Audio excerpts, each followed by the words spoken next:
అరక్కి వెళ్తుంటే నా దగ్గర దారిలో కొంతమంది బిందెలు పెట్టేశారు, ఆపేశారు. కొంత పెద్ద మహిళలు, గిరిజన మహిళలు ఆపేస్తే వాళ్ళు వచ్చారు. బాబు నువ్వు ఆగన్నారు. ఏమ్మా ఇక్కడ ఆపారంటే ఏం లేదు, నేను చూద్దాం, నువ్వు ఒకసారి మా బాధలు చూస్తావని అంటే సరే నన్ను లోపల తీసుకెళ్లారు. 7 కిలోమీటర్ల లోపల తీసుకెళ్లారు. ఆవిడ ఒకటే మాట ఉంది, మీ అమ్మ చిన్నప్పుడు నీళ్లు పట్టుకునేది నువ్వు చెప్పా కదా ఇది ఇంటర్వ్యూలో, మా బాధలు అర్థం చేసుకుంటా నేను లోపల తీసుకెళ్తున్నావు, రాయ నాతో పాటు రా అని. పాపం 70 ఏళ్ళు ఆవిడ. నేనే జారిపోతా ఉంటే బిందులు పట్టుకుని అంతమంది నడుస్తూ ఉంటే అడుగుతా ఉన్నా, ఏమ్మా మీరు పడిపోరా అంటే ఆమె నవ్వుతా, ఎందుకు పడవయ్యా, మళ్ళీ లేచి మళ్ళీ మా వేరే బతుకులు ఏమున్నాయి ఇవే కదా.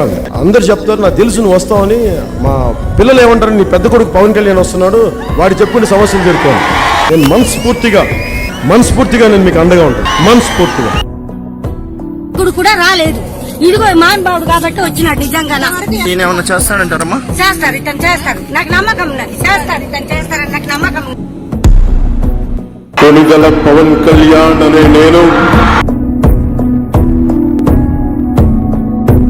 నా కోరిక ఏంటంటే నేను మారుమూల అరకులో ఇంకా డోలీలు కట్టుకునే గర్భిణీ స్త్రీలను తీసుకొస్తాను.